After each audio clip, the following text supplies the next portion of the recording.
Glória a Deus. Abre lá em Salmos 126.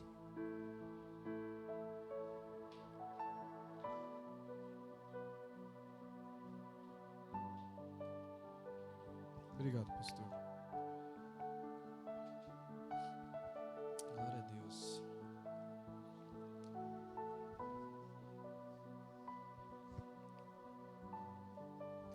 Salmos 126, a partir do versículo de número 1, por gentileza. A minha versão pode ser um pouquinho diferente da sua, mas calma que tudo vai se encaixar. Glória a Deus. Amém, meus irmãos? Todos acharam? Conhecidíssimo, né, esse salmo? Quem escreveu? Quem sabe quem escreveu o Salmo 126? Você sabe, Patrick? Quem escreveu? A maioria dos salmos são atribuídos a Davi, mas o Salmo 126 ao Salmo 130, salvo engano, são salmos de cântico, né? Salmo da peregrinação do povo de Israel. E fica meio que incerto, né, quem escreveu Salmo 120, mas é normalmente atribuído a Davi, como o irmão Patrick falou. Glória a Deus.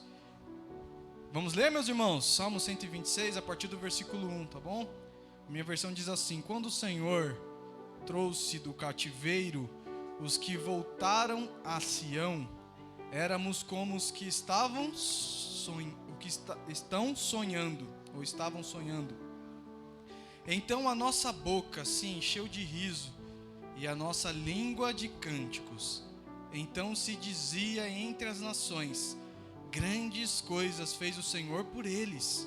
Sim, grandes coisas fez o Senhor por nós, e por isso estamos alegres. Versículo de número 4. Faze regressar os nossos cativos, Senhor, como as correntes do sul. Os que semeiam em lágrimas, com cânticos de júbilo, cegarão. Aquele que sai chorando e levando a semente para semear, voltará com cânticos de júbilo, trazendo consigo os seus molhos ou seus feixes. Aleluia, glória a Deus. A gente vai ler mais algumas passagens, meus queridos irmãos. Aleluia. Queridos, eu queria trazer a ministração acho que hoje era seu dia, né, pastor, de ministrar. E o pastor Ronaldo, só para esclarecer para os irmãos, hoje era o dia dele, mas ele não está bem de saúde. Não estava, né? Em nome de Jesus já foi curado, nós cremos nisso, no poder de Deus. E aí ele me pediu para ministrar ontem, aí eu falei, amém, né? Já estava com uma ministração falando ao coração, né? Falei, nossa, beleza. Quando ele falou, nem titubeei. Ele levantou, eu chutei, falei, fala, vou. Mas aí eu comecei a estudar, meus irmãos, o que eu queria trazer, que era sobre frieza. E quando eu fui ver, já estava em outra coisa, não tem nada a ver. Nada a ver, mas glória a Deus. Eu também não entendi muito bem, mas nós vamos entender o que o Espírito Santo vai falar. Então, meus irmãos, eu sei de uma coisa: Jesus, Ele traz vida aonde há aparente morte. O meu Jesus, o seu Jesus, o Espírito Santo de Deus, Ele traz vida onde há aparente morte. Como nossa irmã leu aqui na leitura oficial, nós somos plantados junto a correntes de água. Aleluia. E na estação própria nós damos frutos. Irmãos, é bem-aventurança daqueles que servem ao Senhor Jesus. Você crê nisso ainda, amém, irmão? Você crê que o seu Jesus ainda traz vida onde há iminente morte?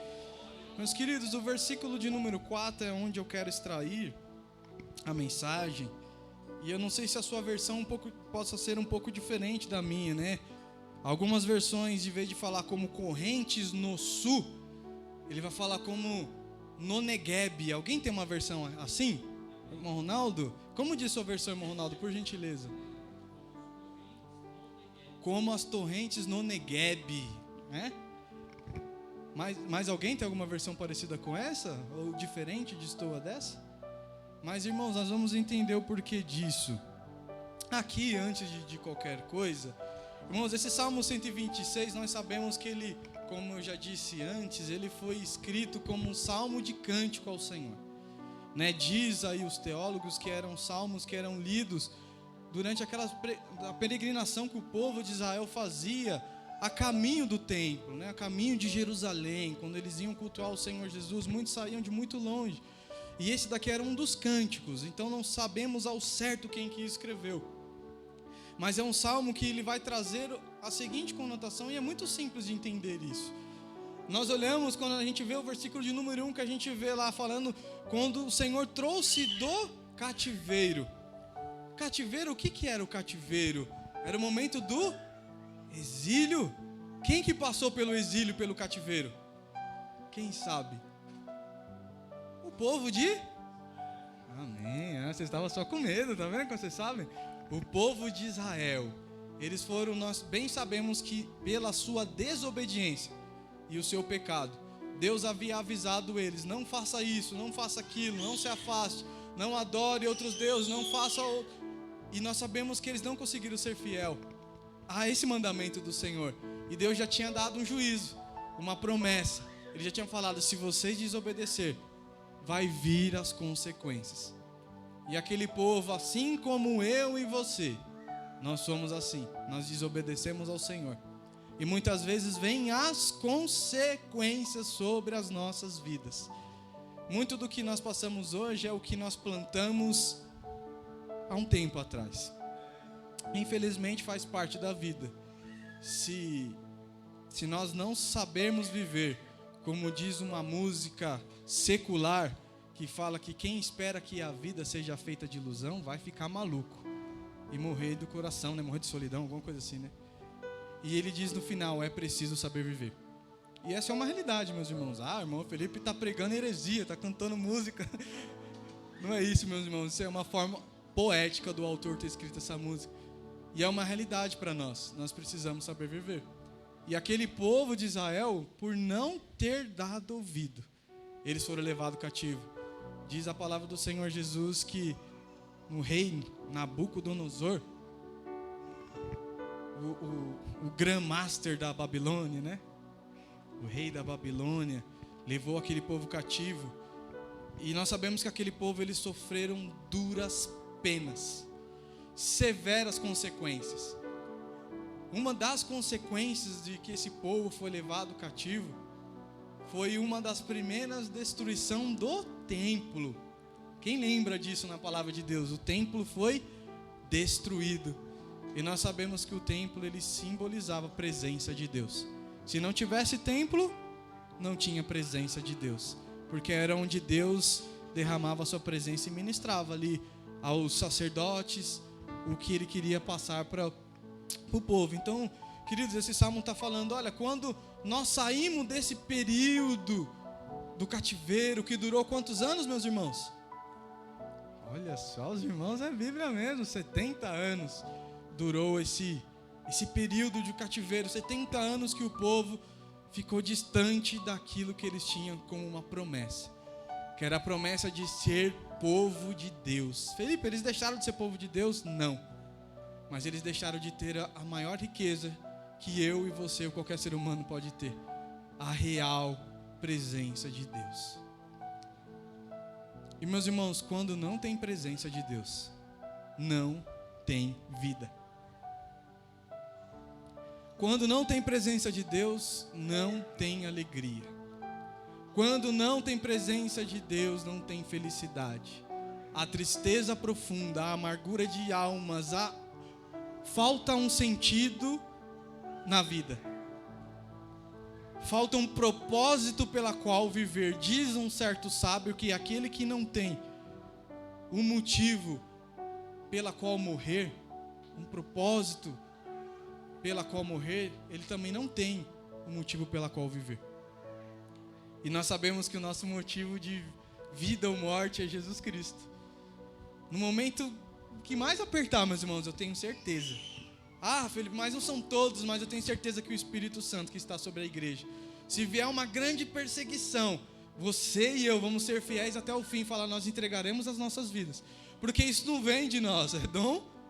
E o irmão Rafa vai dar glória a Deus por isso. Glória a Deus.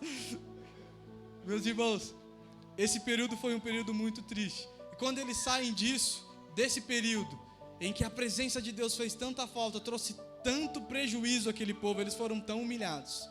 Saiba, meus queridos, que falta de presença de Deus, além de trazer tristeza, frustrações, nós somos humilhados.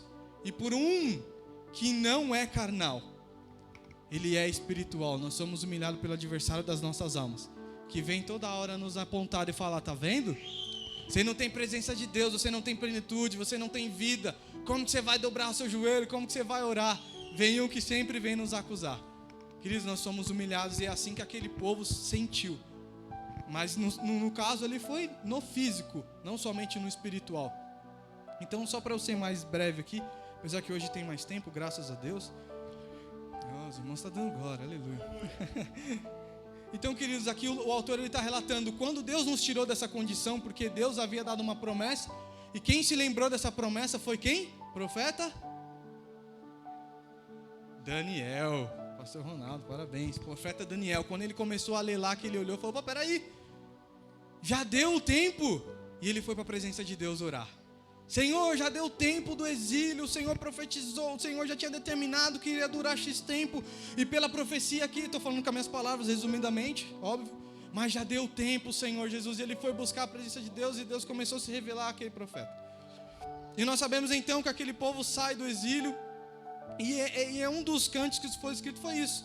Quando eles saíram daquela condição, diz lá quem está escrevendo poeticamente, fala: o Senhor nos trouxe do cativeiro, os que voltaram a Sião. O que era Sião? Era Jerusalém, certo? Era a sua terra de habitação. Éramos como aqueles que estavam sonhando. Sabe, queridos, sabe quando você tem aquele sonho que você fala: nossa, como que eu gostaria que isso fosse verdade, mas me parece ser tão distante de alcançar esse objetivo. Me parece que essa condição a qual eu sonho é tão distante de eu alcançar. Sabe quando você tem essa... Quem aqui já sonhou, estava dormindo e sonhou que de repente aconteceu algo que você queria muito, e quando você acordou você falou: não acredito que era somente um sonho. Quem aqui já sonhou com isso? Quem aqui já teve um sonho realizado? Muitos já sonharam que estavam fazendo xixi, né, e mijaram na cama, né? Tiveram um sonho realizado, né? Quem aqui nunca, né, meus irmãos? Mas, meus irmãos, quando nós sonhamos, nós temos um objetivo que parece ser inalcançado. A gente fica: nossa, que expectativa de chegar. E muitas vezes quando a gente alcança isso, a gente fica: eu não acredito que eu consegui. Eu não acredito que eu consegui esse meu objetivo, eu sonhava tanto com isso. Eu almejava tanto isso, almejava tanto. Então, irmãos, eu até abro um parênteses aqui para dizer: se você tem vontade de algo, meu irmão, vai atrás mesmo. Você tem vontade de se formar, vai atrás. Você tem vontade de comprar uma casa, vai atrás. Você tem vontade de ter um carro, vai atrás. Eu não estou falando que Deus está te prometendo isso, eu não estou falando isso. Eu estou falando para você ir atrás. Poxa, eu tenho tanta vontade de fazer uma viagem extraordinária, mas eu estou guardando tanto um dinheiro. Às vezes a vida vai passar e você vai deixar esse sonho para trás. Às vezes você tem até condições de fazer isso. E às vezes a vida está passando e a gente deixa de realizar. Irmãos, a vida é para ser vivida, principalmente vivida diante da presença de Deus. Deus, ele não veio, Jesus não veio, morreu na cruz para frustrar sonhos de vidas daqueles que vivem segundo o propósito de Deus. Ele pode sim frustrar sonhos daqueles que não estão diante da vontade de Deus. Isso pode acontecer. Como tem um livro que fala, né, o Deus que destrói sonhos, né? Não sei se alguém aqui já leu. Alguns criticaram, outros amaram, mas é uma realidade. Então, meus irmãos, aqui o escritor está falando: éramos como aqueles que sonhávamos. Nós não acreditávamos no que estava acontecendo. Então a nossa boca se encheu de riso, a nossa língua de cânticos. Então se dizia entre nações: grandes coisas fez o Senhor por eles. Porque, queridos, eles estavam tão felizes que aquilo irradiava. Era transmitido aquilo para outras pessoas. Era visível. Diz lá em Provérbios que o coração alegre, ele formoseia o rosto. Queridos, quando o nosso coração, a nossa alma, nosso estado é de alegria, o nosso rosto, ele transmite isso. Quando nós não temos essa condição, o nosso rosto também demonstra a inquietude, a falta de paz. E na ocasião aqui, aqueles irmãos transmitiam alegria. Eles estavam tão alegres que as pessoas falam: olha, grandes coisas Deus fez por eles. Meus irmãos, essa é a sua condição nessa noite? É a sua condição de as pessoas olhar para você e falar: olha, grandes coisas fez o Senhor pelo Sandrão. Que homem, olha, que homem feliz. Olha, grandes coisas fez o Senhor pela vida do Felipe. Olha como esse homem está contente. Grandes coisas fez o Senhor na vida das nossas irmãs. Olha como as nossas irmãs são bênçãos, colunas dos lares. Essa é a nossa condição? Ou a nossa condição é somente de uma derrota de quem está muitas vezes cativo? Cativo pela opressão, cativo pelo pecado, pelas transgressões que nos separam da presença de Deus. Qual é a nossa condição?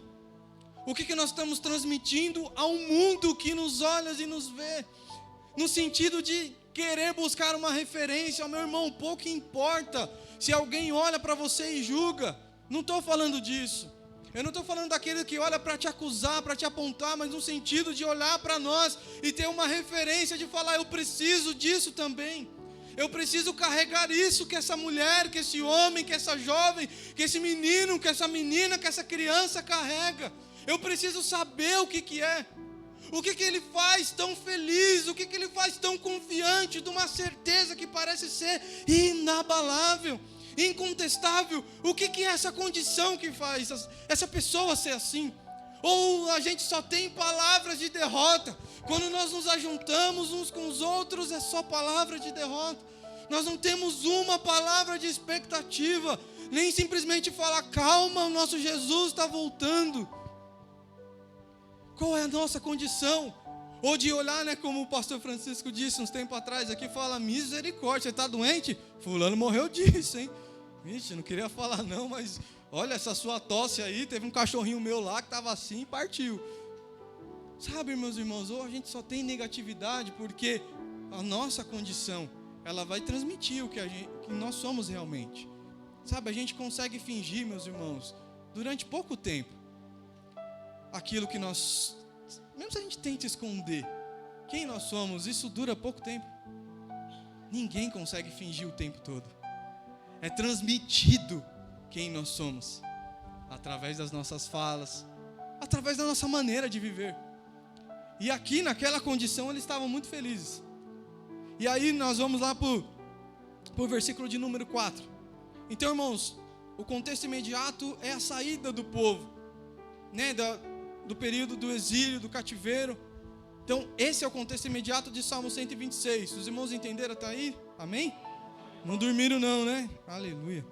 Então, irmãos, o versículo de número 4: faze regressar os nossos cativos, Senhor, como as correntes do sul.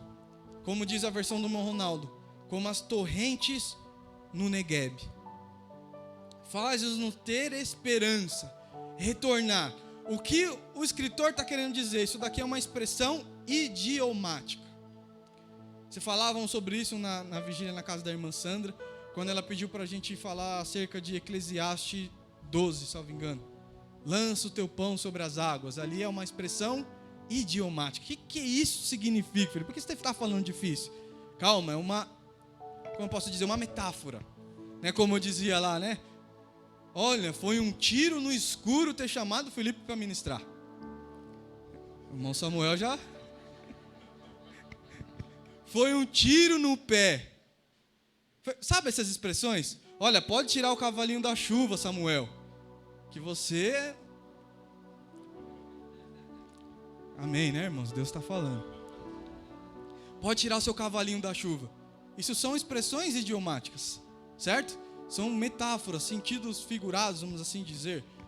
Não que se refere literalmente, é isso que o escritor está colocando aqui. Como as correntes do sul, ou como as torrentes do Negueb. O que isso significa? O que isso traz sentido ao texto? Irmãos, correntes do sul e correntes do Negueb são a mesma coisa, porque o Negueb é um local, ainda existe, é um local muito seco, árido, onde há pouca vida vegetal, animal, por uma condição de ele ser um deserto. E o que falta no deserto para o deserto ter vida? Água. E no Negueb, aquela região ao sul de Hebrom, salvo engano, o irmão Rafa me corrige se ele souber geograficamente, na região da Palestina também, salvo engano, fica para o sul. Na região da Palestina atualmente é uma região de não sei quantos 1000 metros quadrados de área, não sei de cabeça isso, mas é uma região que existe ainda uma região árida, de um sol tórrido, aonde há pouca água e por consequência há pouca vida. Só existe uma condição daquele lugar: ter vida. Naquele deserto há uma condição. E isso ocorre basicamente, hoje não dá para ter certeza, pelas condições que nós vivemos. Hoje o mundo está destemperado, perfeito? No clima eu digo. Mas anualmente acontece lá as chuvas, certo? Que nós sabemos muito bem, né, que a Bíblia traz como chuva seródia, a chuva temporã. E uma dessas chuvas é uma chuva que mais se intensifica. E o Negueb, por ele ser uma região baixa geograficamente falando, tem outras regiões que circundam essa área que são mais elevadas. E geograficamente é uma condição a qual, quando chove forte em algumas regiões que o cercam, formam-se correntes de água que invadem o deserto do Negueb. E esse deserto ele passa a ter vida. Queridos, para os irmãos entenderem, certo? Eu até achei um vídeo e foi em cima desse vídeo que me fez pensar. Quando eu vi esse vídeo, eu falei, que coisa interessante. O irmão Igor, tá certo, você consegue transmitir para mim, por gentileza? Os irmãos vão entender exatamente. É um videozinho, acho que 3 minutinhos, é coisa rápida. Só a primeira, Vitão, obrigado. Igor, põe aí, por gentileza, transmite aí para a gente, aí os irmãos vão entender exatamente do que se trata.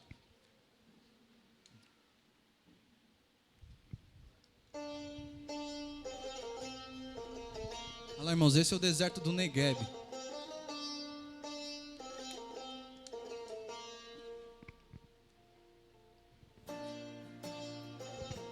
Olha lá, quanta vegetação, né? Que coisa maravilhosa.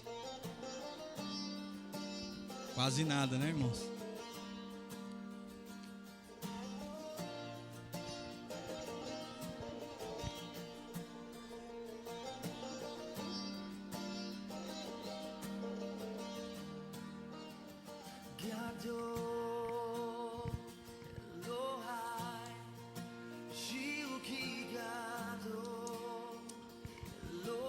Olha, irmãos, é só, tá vendo? É muito seco aquele lugar.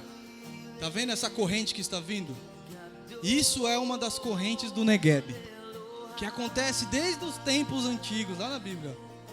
Isso é uma das correntes, é um fenômeno que acontece quando tem período de chuva. E ela vai invadindo, tá vendo o deserto? E ela forma, até o cachorrinho lá, curioso, olha lá, ó, quase foi levado pela água. Mas, irmãos, esse período é um período de muita felicidade, porque é um período quando eles têm a certeza que os moradores ali terão vida. E olha as torrentes, é realmente torrentes, como diz a versão do irmão Ronaldo. É torrencial, olha o que vira isso, irmão. É muita água que torna depois da chuva. Fica parecendo as cataratas do Niágara.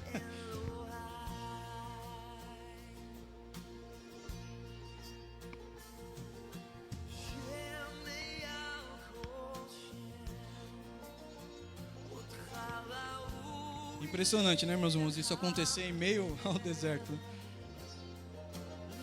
É uma coisa que Deus preservou até os dias de hoje. Nós vamos entender a aplicação do que o Espírito Santo vai falar nos nossos corações.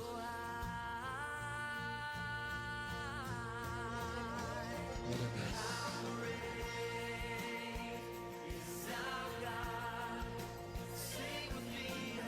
Glória a Deus. Aí já é uma condição que o rio já meio que se formou. E esse rio, ele não fica permanente, né? Depois que a água evapora, que aí, como diz o escritor aí, um milagre acontece. Olha o que vai acontecer nesse deserto.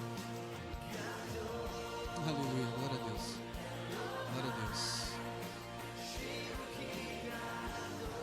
Aleluia. E diz os especialistas, queridos, que tem vegetação que é exclusiva desse lugar. Não existe em nenhum lugar do mundo. Olha que coisa maravilhosa. volta a ter vida. Glória a Deus.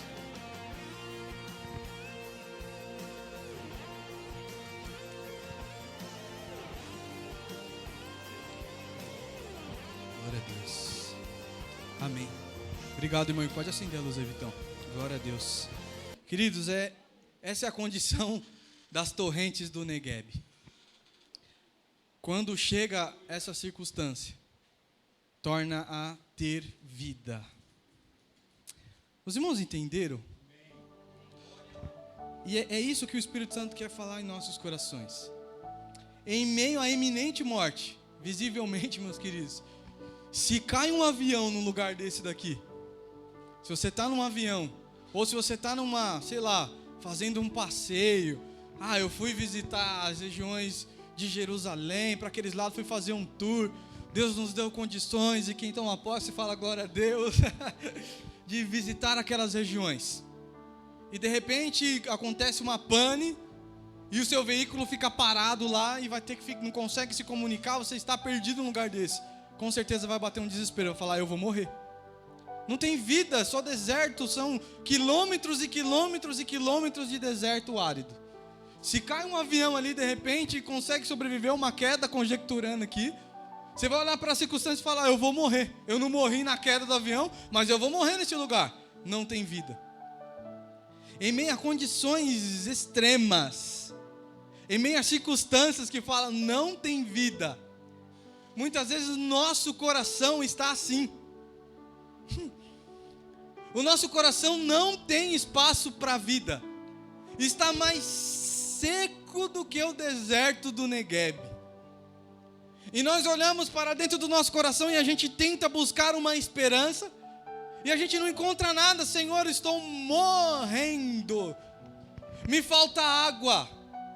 Me falta vida.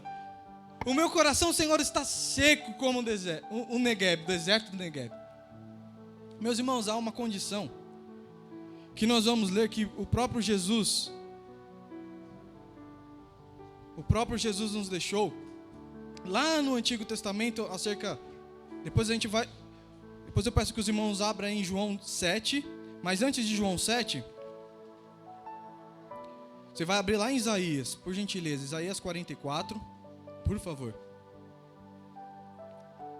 Há uma condição, queridos, que isso foi derramado, oh glória, sobre a mim e sobre a tua vida. Abre lá, por gentileza. Isaías 44, por gentileza.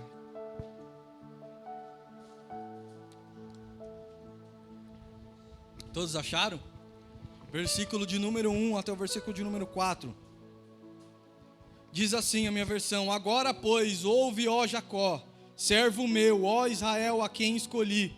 Assim diz o Senhor, que te criou e te formou desde o ventre, e que te ajudará. Não temas, ó Jacó, servo meu, e tu, Jesurum, a quem escolhi, porque derramarei água sobre o sedento, e corrente sobre a terra seca, e derramarei o meu espírito sobre a tua posteridade, e a minha bênção sobre a tua descendência, e brotarão como a erva, como o salgueiro, junto às correntes de água. Queridos, isso aqui é Deus trazendo a profecia acerca de Isaías para falar com o povo de Israel. Felipe, o que isso tem a ver com a igreja? Essa profecia não foi dada para a igreja, foi dada para Israel. Tem tudo a ver com a igreja. Deus está dando a profecia direcionada, mas Ele estava falando acerca da igreja do Senhor. Derramarei do meu espírito, aleluia, sobre toda a carne. Oh glória! Meus irmãos, quem me conhece aí há muito tempo sabe, eu sou um fã do Espírito Santo. Eu sou apaixonado por Ele, meus irmãos. E olha, desculpa, eu não consigo esconder isso. Todas as vezes que eu falo, a maioria das vezes eu falo sobre Ele. É porque Ele é incrível. Ele é Deus, aleluia. Ele é Deus e Ele foi derramado na minha e na sua vida. Oh, aleluia. Meus queridos, diz aqui uma condição muito extraordinária que Isaías está falando. Filho, mas você está falando uma profecia que já se cumpriu. Sim, já se cumpriu, nós sabemos disso, vamos chegar lá. Calma. Porque derramarei água sobre o sedento. Lá antes de acontecer o derramamento do Espírito Santo, Isaías já falava que havia uma condição de derramamento. Aleluia. Derramarei água sobre o sedento. Só por curiosidade, tem alguém sedento aí? Aleluia, glória a Deus. Meus irmãos, a condição de derramamento de água, segundo o que está escrito aqui pelo profeta Isaías, ele não falou, vou derramar no meu espírito sobre o universo. Ele foi enfático, sobre os sedentos. Irmão, só está sedento aquele que está num deserto tórrido, que fala, tenho sede, eu estou sedento. Na ocasião, como nós estamos ilustrando acerca do deserto, é sedento por água, porque o deserto é muito fácil nós correlacionarmos a sede. E meus irmãos, e nós vemos muito na Bíblia o Espírito Santo sendo trazido com algumas formas ilustrativas. Nós vemos o Espírito Santo sendo trazido como óleo, o Espírito Santo sendo trazido como água, como fogo, como pomba. Enfim, de várias formas nós vemos o Espírito Santo sendo ministrado. E nessa condição aqui, meus queridos, ele está sendo ministrado como água. Olha que interessante. A condição em que nós não conseguimos misturar água e fogo. Se tem água, não tem fogo. Se tem fogo, não tem água. Aí a Bíblia traz uma ilustração usando esses dois elementos criados por Deus: água e fogo.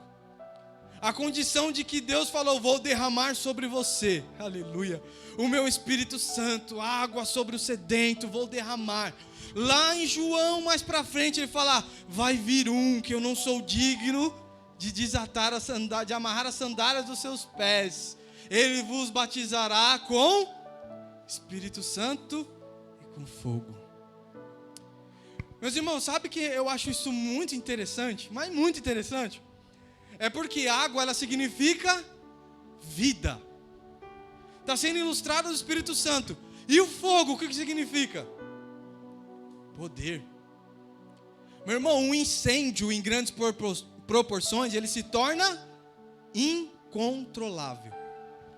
Os bombeiros podem usar todos os recursos que têm, enquanto o comburente não terminar ali de ser consumido, dependendo da circunstância, não tem como apagar. Eu falo isso porque eu sou dessa área de combate a incêndio. E meus irmãos, eu vou dar um exemplo aqui de uma usina de combustível. Quem já foi para Cubatão? Você vê lá em Cubatão, né, tem aqueles negócios redondão, gigantesco. Os irmãos lembram quando um tempo atrás teve um incêndio no negócio daquele? Que eles até jogaram um monte de espuma naquilo e tal, para tentar combater e tal. E um foi passando para o outro, e tomou proporções assim que os bombeiros não conseguiam.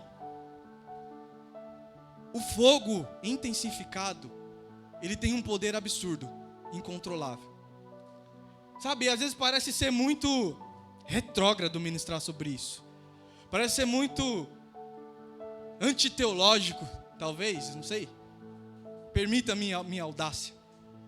Mas falar sobre Espírito Santo, falar sobre fogo, nos dias de hoje, onde o homem antropocêntrico quer simplesmente ouvir algo que interessa, nós, melhor dizendo, queremos só ouvir o que interessa aos nossos corações, ou onde nós somos teólogos demais para sermos crentes.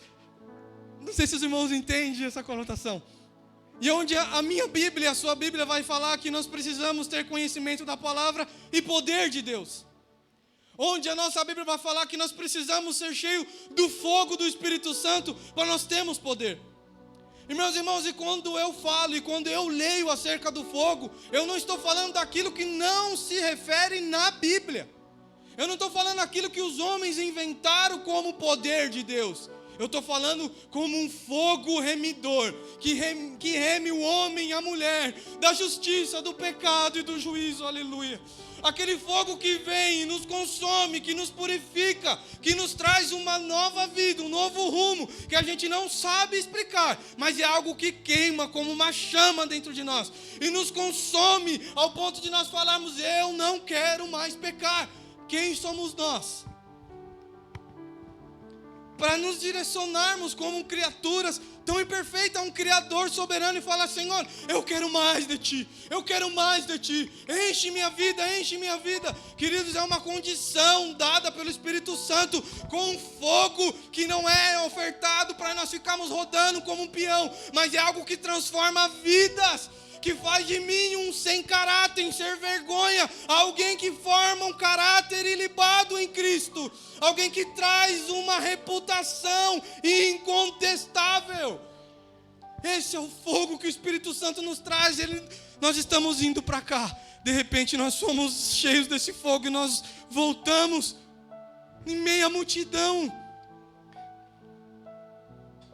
De repente o nosso coração árido, seco, passa a ter água, de repente passa a ter vida, começa a florescer, algo que era iminente morte, e a gente olha e fala: não tem como que vai nascer vida daí?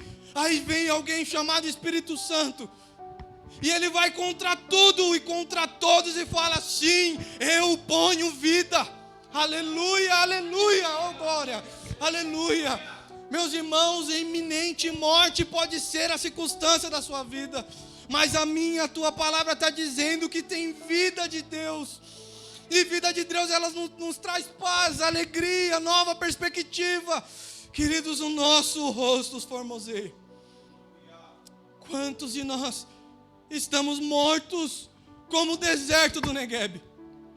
Quantos de nós já não temos mais vida?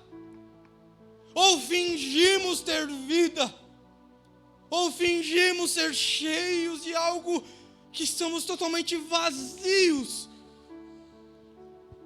E o Espírito Santo de Deus querendo derramar água sobre os sedentos. E muitas vezes ele não encontra um sedento, como uma espuma seca no sol, que você vai jogar água, ela vai absorver uma certa quantidade, até não caber mais e começar a transbordar. Oh, meus irmãos, nós precisamos ser uma esponja. Se porventura estivermos secos, como uma esponja, como um deserto, há uma perspectiva oferecida a nós, de uma circunstância de um derramamento. Eu não estou te chamando a algo que eu precise ver, não é isso. Não é algo que precisa ser externado, porque se eu não externar, vão falar que eu não sou homem de Deus. É algo que é incontrolável. Quando nós vemos, nós já estamos. Quando eu for ver, eu já estou envolvido. Já estou cheio dessa água que me transborda. Eu quero te dizer, meus irmãos, que se tem morte, se tem deserto, não sou eu não. Há um Espírito Santo, terceira pessoa da Trindade, que está te ofertando vida nessa noite. Meus queridos, não sou eu não posso fazer isso. Mas Ele pode, oh glória. Ele tem vida. Ele tem vida além das perspectivas, além do que foi falado, além do que foi sentenciado, além do que foi determinado pelos homens. Ele tem vida, Ele tem vida. Oh glória, aleluia. Queridos, lá em João 7, que meu tempo já está acabando. João 7, capítulo 7, versículo de número 38. Você que está com a sua Bíblia, acompanha aí comigo. Rapidamente. Evangelho segundo escreveu João, capítulo 7, versículo de número 38. Nós temos mais alguns minutos. Eu já estou finalizando, meus queridos. Glória a Deus. Todos acharam aí, irmãos? João 7, capítulo 7, versículo de número 38 e 39. Somente esses dois. A minha versão diz assim: quem crê em mim, como diz a Escritura, do seu interior fluirão ou correrão rios de água viva, oh glória. Ora, isto ele disse a respeito do Espírito que havia de receber os que nele crescem, pois o Espírito ainda não fora dado, porque Jesus ainda não tinha sido glorificado. O João, ele está relatando uma fala de Jesus, e ele complementa no versículo seguinte dizendo, olha, deixa eu explicar o que Jesus está querendo dizer. Lá em Isaías 44, nós vemos uma condição que foi a nós ofertada, melhor dizendo, perdão, uma condição que foi ofertada ao povo judeu, numa profecia, falando, vai acontecer. E aqui é o próprio Jesus lembrando, olha, você lembra lá do que foi testemunhado? Como diz as Escrituras, deixa eu lembrar você, fariseu, judeu, naquela circunstância. Tem fariseu aí? Os irmãos estão acordados agora. Naquela circunstância ele falou, deixa eu lembrar vocês o que está escrito. Quem crê em mim, como diz as Escrituras, do seu interior fluirão rios de águas vivas. Jesus estava falando, queridos, de uma eminente vida. Para quem cresce nele. Ainda não tinha acontecido. Nós sabemos que é a mesma circunstância de Isaías 44 que o Joel já havia profetizado, né? Naqueles dias acontecerá que derramarei do meu espírito sobre toda a carne. Os velhos e os anciões profetizarão, os jovens terão visão, alguma coisa nesse sentido. E aqui Jesus está só lembrando do que estaria para acontecer. Queridos, isso aqui não foi dito, aleluia, por Paulo, apesar de ter sido inspirado, por Tiago, por Lucas, enfim, por tantos homens de Deus que deixou escrito para nós. Isso foi escrito pelo seu Redentor, pelo seu Remidor. Na verdade, quem escreveu foi João, mas quem disse foi o seu Redentor.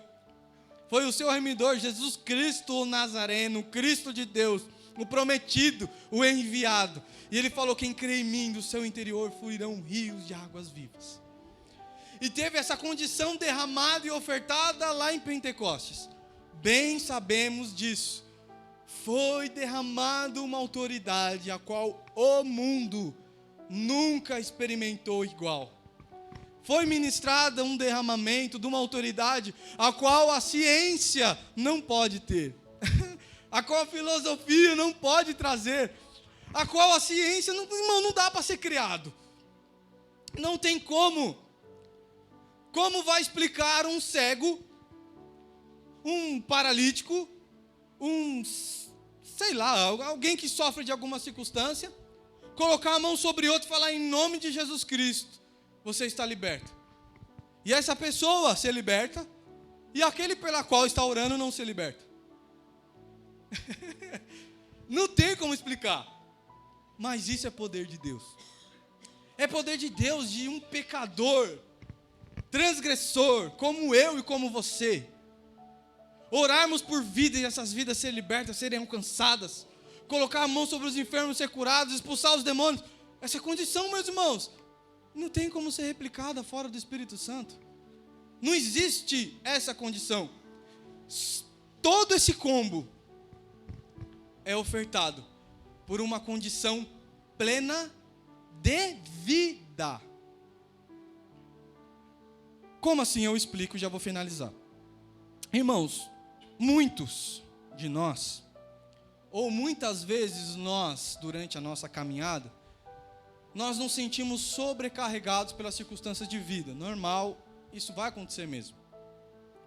Mas muitas vezes nós nos sentimos acuados, constrangidos, desanimados pela nossa religião. E eu vou até ser audacioso em dizer, pela nossa fé, não só pela nossa religião. Há momentos em que nós nos sentimos estafados espiritualmente falando. E a gente olha e fala, Senhor, não vai dar. Estou cansado, estou sem vida, eu não sei, Jesus, eu não estou legal. Essa circunstância de vida me roubou até o meu espiritual. Há uma condição dessa, de vida, em vida. Há uma condição natural do ser humano se sobrecarregar, como a ministração que o nosso irmão Sandro trouxe aqui no vídeo, né? Do irmãozinho falando: quem está cansado, vem até mim, tomai sobre mim o meu jugo. Sabe, meus irmãos, e às vezes nós nos encontramos de fato assim. Quem muitas vezes não se encontra perdido sobre algo da vida? E aí a gente vai lá para Romanos 8, e aqui eu vou encerrar em Romanos 8.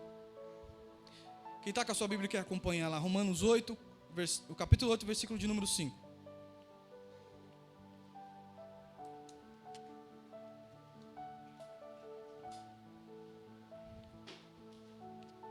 Glória a Deus, todos acharam? Só o Gabriel. Romanos 8, capítulo 8, versículo 5, eu já vou finalizar. Até o versículo de número 13, tá bom? A minha versão diz assim, ó.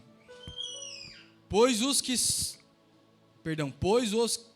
são segundo a carne, inclinam-se para as coisas da carne, mas os que são segundo o Espírito, para as coisas do Espírito. Porque a inclinação da carne é morte. A inclinação para a carne é morte. Mas a inclinação do Espírito é vida e duas condições: vida, paz. Alguém precisa de paz? Alguém quer vida? Alguém quer vida de Deus? Alguém quer paz? Aleluia. Porquanto a inclinação da carne é inimizade contra Deus, pois não é sujeita à lei de Deus, nem em verdade o pode ser. Ou seja, é engano, é mentira, não pode estar firmado em Deus. E os que estão na carne não podem agradar a Deus. Olha que, meu Deus, o apóstolo Paulo realmente foi incrível. Vós, porém, não estáis na carne, mas no Espírito. Aí ele traz uma condição: se é que o Espírito de Deus habita em vós. Mas, se alguém não tem o Espírito de Cristo, este tal não é dele. Ou seja, é do concorrente, né? Como diz o Cláudio Duarte. Ora, se Cristo está em vós, o corpo, na verdade, olha que fantástico isso. Se Cristo está em nós, o corpo, na verdade, está morto por causa do pecado. Já era, já foi condenado. O corpo vai voltar ao pó, que veio do pó, já era, já foi. Mas o Espírito vive por causa da justiça. Que maravilha. E se o Espírito daquele, irmãos, isso aqui é maravilhoso, presta atenção nisso. E se o Espírito daquele que dos mortos ressuscitou a Jesus habita em vós, aquele que dos mortos ressuscitou a Cristo, Jesus, há de vivificar também os vossos corpos mortais, pelo Espírito em que habita em vós. Aleluia. Portanto, irmãos, somos devedores, não à carne, para vivermos segundo a carne. Porque se viverdes segundo a carne, há vez de morrer. Mas olha a outra condição: mas se pelo Espírito mortificardes as obras do corpo, vivereis. Há uma condição de vida ofertada, e não tem como nós tirarmos ela do Espírito Santo. Queridos, como nós estávamos dizendo antes de nós entrarmos aqui em Romanos 8, há muitas vezes o pesar, há muitas vezes a perdição, em que a gente não sabe o que a gente faz aqui. Meus irmãos, isso foi plenamente visível nos apóstolos de Jesus. Já foi falado isso aqui algumas vezes. Foi plenamente visível nos apóstolos de Jesus. Quando morre o mestre, o que acontece? Acabou-se tudo. Quando Jesus é crucificado naquela cruz, eles se sentiram perdidos. E a vida deles, que parecia estar caminhando para um sentido ao qual eles esperavam muito, de repente perdeu-se o sentido novamente. Perdeu-se o sentido pela qual existe vida. Eles se perderam. Tanto é que muitos voltaram às suas práticas comuns. Tanto é que quem teve que ir atrás deles foi Jesus. Jesus foi atrás de Pedro, porque em Pedro havia um propósito de Jesus. Oh, glória! Jesus vai atrás de Pedro, e então Jesus dá uma condição para Pedro. Jesus vem, tem um diálogo com Pedro, chama ele, Pedro começa a entender e outros tantos outros também começaram a entender novamente. Peraí, existiu uma ressurreição. Eu não estou entendendo muito bem esse negócio, está fugindo da minha compreensão. Mas tem algo que foge aos meus parâmetros convencionais. Alguém que morreu está vivo. Como entender? Os espirituais discernem o espiritual. O carnal vai entender o carnal. Meus irmãos, aqueles irmãos, eles só tiveram vida, paz, significado quando eles foram cheios do Espírito Santo. Fora disso, eles não tinham uma plenitude. Não tem como o crente de Jesus sermos plenos sem o Espírito Santo. Isso não existe. Não tem condição. Você pode fazer as mais belas técnicas. Nós podemos usar aqui, eu posso fazer, como chama aquele, na teologia, Rafa, homilética, como que é, tem outro nome. Hermenêutica, homilética, né, como falar. Eu posso usar as mais maravilhosas técnicas de fala, fazer e falar muito bem, né, conduzir os irmãos emocionalmente e tal. Mas, queridos, quem disse que alguém tem condições de fazer a obra?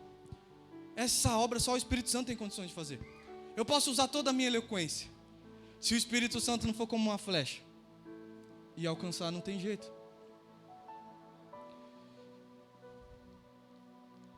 E há uma condição para isso. O profeta Isaías disse: tem que estar sedento.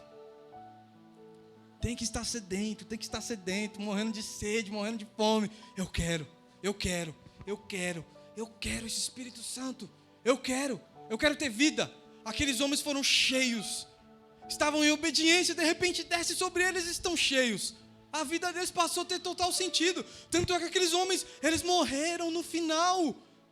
A história vai dizer que o apóstolo Pedro falou: olha, você vai me matar? Beleza, mas faz um favor. Ele não falou: olha, deixa eu mandar um recado aqui no zap para minha esposa, para os meus filhos. Apesar que isso seria maravilhoso, né, no dia de hoje. Peraí, deixa eu gravar aqui um áudio. Vou falar para minha esposa que graças a Deus ela vai estar livre de mim. Fica tranquila, maravilhosa, você está livre. Meus irmãos, não. Ele falou: faz um favor para mim. Só não me pendura como meu mestre. Me coloca de cabeça para baixo. Como assim? Irmãos, entende que eles foram presos, açoitados e tudo mais. E havia paz. Havia vida, porque havia sentido e havia significado. Eles estavam vivendo em glória, de vitória em vitória. Eles estavam conseguindo casa própria, carro próprio. Não tem nada a ver com isso. Eles estavam cumprindo o direcionamento do Espírito Santo. E aquilo ia gerando neles certeza, convicção, paz. Eles largavam suas vidas, existiam de tudo. E aquilo traziam certeza. E as pessoas que iam acompanhando falavam: eu quero isso, eu quero esse Deus, eu quero também isso, quero participar. E eles iam ministrando e pregando a palavra com as suas próprias vidas. Eram ministradas vidas, iriam sendo alcançadas e vão sendo alcançados. Meus irmãos, isso não é religião. Isso é propósito do Espírito Santo. É significado em vida. Eles não ficaram frustrados de olhar o Instagram e falar: olha essa influencer, ela viaja tanto. Olha o corpo dessa amaldiçoada. E olha o meu. Eu gostaria tanto de fazer uma plástica. Aí os homens: olha o carro desse cidadão. Gostaria tanto de ter um desse. Oh céus, lembra do Pica-Pau? Oh céus, vida. E a gente se sente totalmente frustrado, porque nós não encontramos significado na vida. Quando a nossa palavra diz, meus irmãos, a palavra de Deus, a nossa Bíblia diz que há uma condição de vida, de paz. E, irmãos, não sou eu que estou falando como o evangelho do coach, que quer falar: nossa, você vai ser soberano, Gabriel, porque você pode todas as... E realmente, nós conseguimos muitas coisas se nós nos esforçarmos. Mas não é isso. Nós estamos falando da palavra de Deus, que diz que há condição de paz. Há condição de vida num deserto onde a morte é iminente. Nós precisamos pedir: Senhor, derrama sobre nossas vidas essa chuva, para criar essas torrentes. E sabe, meus irmãos, o deserto aqui, já estou encerrando, o deserto do Negueb, ele floresce todo ano. Mas quando esse fenômeno ele acaba, vai trazendo morte novamente. E aquelas flores que eram tão vivas, que trazia todo aquele ecossistema, vamos assim dizer, maravilhoso, com muita vida, vai se esvairindo, se esvairindo, se esvairindo. E ele acaba. E volta à iminência de morte. E ele só vai voltar de novo quando vier a próxima estação de chuva e ser derramado de novo, ele volta a ter vida. Sabe, meus irmãos, essa é a última condição que o Espírito Santo fala aos nossos corações. Se nós somos um deserto que precisa de água, às vezes passou um efeito e precisa de novo ter o mesmo efeito. E nós precisamos nos voltar ao Senhor Jesus e falar: Senhor, eu quero esse efeito. Eu quero essas torrentes de águas vivas que fluem dentro de mim. Eu quero ter vida, Espírito Santo, não para mostrar nas minhas redes sociais o quanto eu sou feliz, o quanto a minha família é a família da Doriana, não é nada disso. Espírito Santo, eu quero ter vida, para alcançar vidas, para tocar em vidas, para transformar, Espírito Santo. Eu quero ter esse propósito, esse chamado que o Senhor fez, que o Senhor faz. Eu quero ter isso. Nós precisamos entender que nós precisamos ser regados por essas torrentes. Irmãos, e é um derramamento. Não é um copinho de água que é lançado de um avião, que cai lá, antes de cair já evaporou. Não é gotinhas, não é a chuva de uma garoinha. É torrentes de águas. E quando nós percebemos, teremos vida, estaremos cheios, transbordando, terá vida em nós. Os nossos familiares irão olhar para nós e falar: olha, que coisa extraordinária. Os nossos amigos do trabalho vão falar: mas que coisa, que é isso? Os nossos inimigos irão falar: olha, eu até tento te perseguir, mas há algo em você. Como o nosso irmão Rafa hoje, ministrando na escola bíblica, disse: o que nós somos de referenciais para os nossos filhos? O que nossos filhos enxergam em nós? Sabe, o que nós somos dentro dos nossos lares? Será que a minha esposa, ela olha para mim e fala: nossa, eu vejo a alegria de Deus no meu marido, e eu vejo a graça de Deus através dele. Sabe, eu vejo o amor de Deus na minha vida através do meu marido. Será que dentro dos nossos lares eu posso falar: através da minha esposa eu vejo a graça de Deus, eu vejo o favor de Deus? Através do meu pai eu olho e falo: nossa, que referência. Através da minha mãe eu olho e falo: nossa, que mulher de Deus incrível, que fé inabalável. Há uma condição disso que não ficou no passado, que não é para os antigos que não tinham WhatsApp, Instagram, Facebook, que não tinham o que fazer e iam ler a Bíblia. Há para nós uma geração, um tempo em que o Senhor separou eu e você para sermos cheios do Espírito Santo. Não queira ser cheio do Espírito Santo para mostrar para os outros. Queira ter vida, e essa vida está ofertada para você. Aleluia, essa vida está ofertada para você. Feche seus olhos, eu quero orar por você em nome do Senhor Jesus. Não precisa levantar, pode ficar sentadinho aí.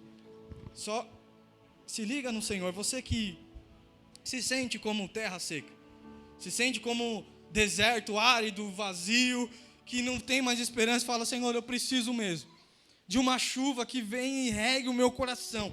Senhor, e traga vida e comece a florescer. Floresça um tipo, floresça outro. Ou seja, floresçam os dons do Espírito, floresça outro dom. Senhor, eu quero isso para a minha vida. Você que está assim, você vai orar. Não dependa da minha oração. Não dependa, faça a sua, se entrega ao Senhor Jesus. Peça para Ele te dar uma condição transformadora, libertadora. Você que quer se libertar, em nome do Senhor Jesus, a libertação. Em nome do Senhor Jesus, libertação de vício, de pecado. Em nome do Senhor Jesus, o Espírito Santo veio para isso. Ele é o nosso consolador. Ele é aquele que vai nos trazer uma nova vida. Ele é aquele que vai nos trazer uma nova perspectiva. Vai trazer vida onde há morte. Não dependa da minha oração, faça a sua. Você que quer, não mostre para ninguém. Mostre para Jesus, mostre para o Espírito Santo. Ele sonda o seu coração, Ele sabe se há sinceridade em você, Ele sabe, Ele é o único que pode sondar isso. Oh, Espírito Santo de Deus, nós estamos diante do Senhor. Há um Jesus maravilhoso, há um Espírito Santo consolador, libertador, que veio nos trazer uma condição de vida. Senhor Jesus, Espírito Santo, Deus Todo-Poderoso, Senhor Jesus, quantos há que estão morrendo em si mesmos? Quantos há que estão sem perspectiva, Espírito Santo de Deus? Senhor, nós acabamos de ler o que a Tua palavra diz. Há uma condição de vida, também há uma condição de morte. Senhor Jesus, aquele que escolher a vida será salvo. O que escolher a morte, além de viver triste, terá uma morte eterna. Senhor, nessa noite, nós nos colocamos diante do Senhor para Te dizer, Senhor, primeiro que nós não queremos, Senhor, ter uma morte eterna. Nós queremos viver para sempre com o Senhor. Senhor, nós escolhemos isso, não foi porque o nosso pastor, apesar de nos amar, nos ensinou. Não foi porque a nossa tia da escola dominical, o nosso pai ou nossa mãe. Senhor, nós entendemos isso. Senhor, e nós Te aceitamos. Senhor, e nós Te aceitamos em nossos corações. Senhor, e nós estamos Te pedindo, Senhor, reaviva-nos em nome de Jesus. Espírito Santo, o Senhor conhece o meu coração e o coração daqueles que Te pedem, Senhor Jesus, por correntes. Senhor, correntes que não são no conta-gota, que não é numa mangueira, Senhor Jesus, mas aqui é derramado como torrentes de uma catarata, que vem, Senhor Jesus, e que não há espaço de um preenchimento do pecado, porque quando essa água bate, como um balde que a água suja vai enchendo e vai purificando, porque onde vai chegando a água limpa, a água suja tem que sair. Senhor, é isso que nós estamos Te pedindo nessa noite, ao coração que fala, Senhor, vem, enche-me, Espírito Santo, enche-me, Espírito Santo, enche nessa noite, Senhor, não por um estereótipo religioso que nos obriga, Senhor Jesus, a sermos pessoas fingidas, hipócritas. Não, nós estamos Te pedindo um propósito, um direcionamento, em nome de Jesus, assim como foi na igreja de Atos. Nós Te pedimos nessa noite, Espírito Santo, traz um direcionamento aos nossos corações, aonde a morte, nós Te pedimos, faz tornar de volta a vida, em nome do Senhor Jesus, para que a gente possa viver, Jesus, a plenitude do Senhor, para que a paz reine em nosso lar, Senhor, para que o mundo veja que somos luz, que somos sal. Senhor Jesus, não permita, Senhor, sermos hipócritas, mas sermos verdadeiros cristãos transformados genuinamente, de fé em fé, de glória em glória, em nome do Senhor Jesus. Transforma, Senhor, a nossa casa, transforma a nossa mente, transforma nossos filhos, transforma nossos parentes, Senhor Jesus, que todos sejam alcançados e que isso parta de um pontapé inicial, que seja eu, que seja esse irmãozinho que está Te pedindo, Senhor Jesus, aquele que nunca sentiu, Senhor, que ele possa sentir algo que é extraordinário, algo que não vem de uma conquista material, algo que não é passageiro, mas é eterno, que ele possa sentir, Senhor, o Teu chamado, que não é ofertado de homem, Senhor Jesus, que não é dado, Senhor Jesus, numa prateleira de uma livraria. Oh, aleluia, aleluia. Senhor, não é pelo ato de derramar um óleo, Senhor, é um chamado que o Senhor faz, é um chamado de transformação. Oh, meu Senhor, que cada irmã, cada irmão, que sinta isso no seu coração, tenha isso como irresistível, Senhor, e que o pecado não separe, Senhor, que seja um novo tempo de torrentes, Senhor Jesus, que traz nova perspectiva aos nossos corações. Senhor, nós Te pedimos isso em nome do Senhor Jesus, para que o Seu nome seja glorificado, em nome do Senhor Jesus. Amém. Deus vos abençoe, meus irmãos, em nome de Jesus.